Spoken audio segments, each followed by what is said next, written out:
$315 trillion. Just let that number sink in for a moment. That's the current estimate of total global debt. It's a number so huge, it's almost meaningless, isn't it? But behind that abstract figure, there's a very real and a very urgent story. A story about the stability of our financial world, and more importantly, about the future of your wealth. So the real question, the one we all have to ask ourselves, is this. How does that mountain of global IOUs connect back to our own financial lives? How does a number with 15 digits happening somewhere out there actually impact your savings, your investments, your ability to just plan for what's next? Today, we're going to connect those dots. Welcome. Here at Bullion Signal, our entire mission is to cut through all that noise you hear in global finance and find the clear, actionable signal. And that's exactly what this explainer is designed to do, give you that clarity. If that's something you're looking for, go ahead and subscribe to join our community of forward thinkers. All right, let's get started. Okay, so here's our roadmap. In this two-part series, we'll first lay out the current environment. Then, we're going to introduce a framework to understand it all, the 4 pillars of risk. In part 1, that's today, we're doing a deep dive into the first 2 pillars, the debt supercycle and the inflation dilemma. We'll tackle the other 2 and how to build a strategy from all this in part 2. You know, it's completely understandable to feel a bit of anxiety or maybe just plain confusion right now. The global economic landscape kind of feels like you're trying to navigate in a really thick fog. The old rules, the assumptions that guided investors for decades, they just seem to be breaking down, leaving a lot of us feeling adrift, almost like we don't have a compass. The thing is, what we're all living through right now is a truly unique period in financial history. It's not just one single risk that we're facing, but a whole convergence of several massive, accelerating trends. And these forces are all interconnected, creating this feedback loop that makes the entire system way more complex and a lot less predictable than it used to be. And listen, this isn't some abstract, high-level problem. This gap you see here between inflation and real wage growth, that's a direct hit to your purchasing power. It literally means that even if you're earning more money, you can buy less with it. This is the real world, tangible impact of instability on every single one of us. So what's driving all this instability? Well, it's a few powerful forces all at once. We've got rising geopolitical tensions that are completely reshaping global trade. We have central banks making these sharp, sometimes really unpredictable policy shifts. The pandemic showed us just how fragile our supply chains are. And underneath it all, like we said at the beginning, are these record levels of government debt all around the world. So, how in the world do we make sense of this chaos? Well, instead of getting overwhelmed, we can build a mental model, a kind of blueprint for clarity. We've taken these complex forces and organized them into what we call the 4 pillars of risk.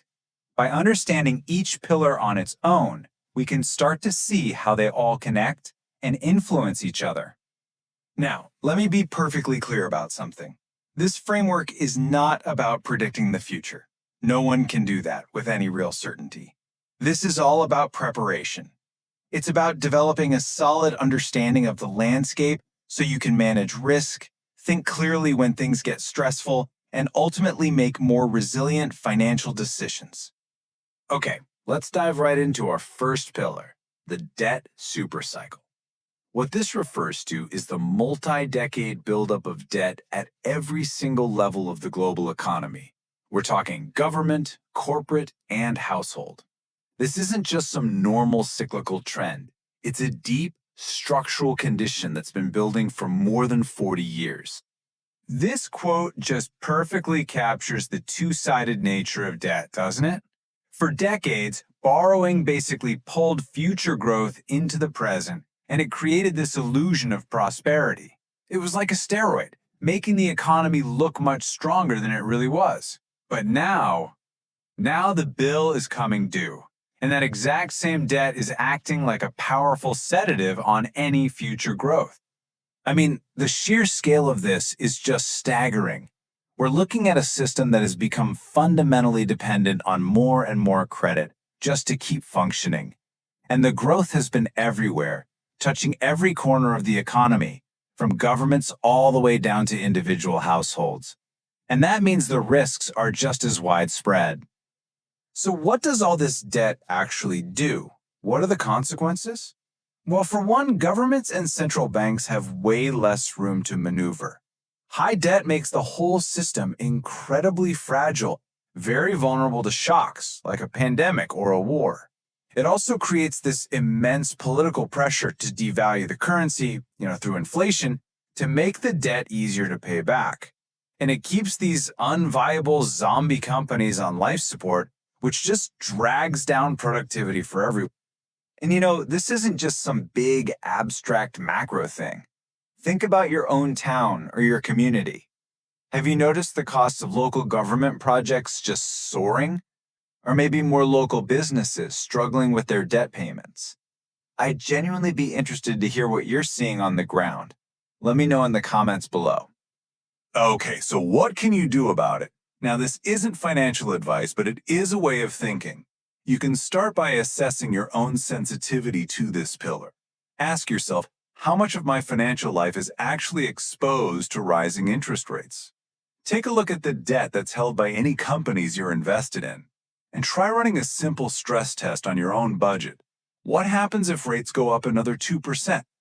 All right, let's move on to Pillar 2, which is, of course, directly connected to the first one, the inflation dilemma. For years, we were all told inflation was basically dead. Now it's come back with a vengeance, and it's proving to be way more complex and sticky than policymakers first thought, creating this massive dilemma for central banks. It's really critical to understand the difference here. For a long time, the official story was that inflation was transitory, just a temporary hiccup from things like supply chain shocks.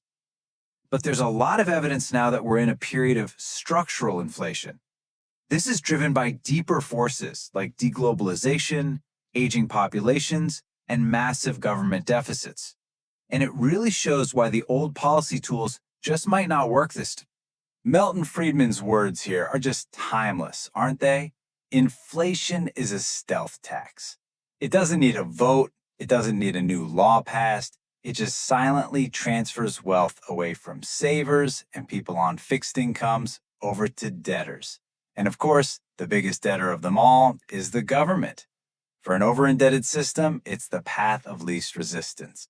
And this isn't just some number on a screen. It's a direct assault on the family budget. The cost of the things you absolutely cannot live without, housing, energy, food, that's where inflation often hits the absolute hardest. It fundamentally changes a household's financial stability and forces some really difficult choices. And this all leads to what we call the central bank trap. See, if they raise interest rates aggressively to fight inflation, they risk causing a severe recession and a financial crisis, especially with all the debt we just talked about. But if they turn around and try to stimulate the economy, they risk causing an even worse wave of inflation. Either way they go, they risk losing a significant amount of public trust. Navigating this kind of trap requires a really clear head. And honestly, it's why our community of signal seekers is growing every single day. More and more people are realizing they need a better framework to understand these challenges. And it's good to know you're not trying to figure all this out alone. So for this pillar, the mental exercise is to map your own dependencies. Ask yourself, does my income have pricing power? In other words, can it rise along with inflation? How much of my budget is made of fixed expenses versus variable ones? And crucially, how do my assets tend to perform when we're in an inflationary period? Just understanding these relationships is a huge first step toward building resilience. So we've now laid a pretty solid foundation by exploring these deep structural issues of debt and inflation. And really, these two pillars alone paint a very challenging picture. But here's the key: they don't exist in a vacuum. In part 2 of this analysis, we're going to uncover the final two pillars that are interacting with them in some really powerful and unpredictable ways. So, we've covered debt and inflation. What happens to this already fragile system when you start to layer on the immense pressures of a shifting geopolitical world order and a technological revolution that's changing the very nature of money and power itself? That is the big question we're going to tackle head on in part 2. We'll see you there.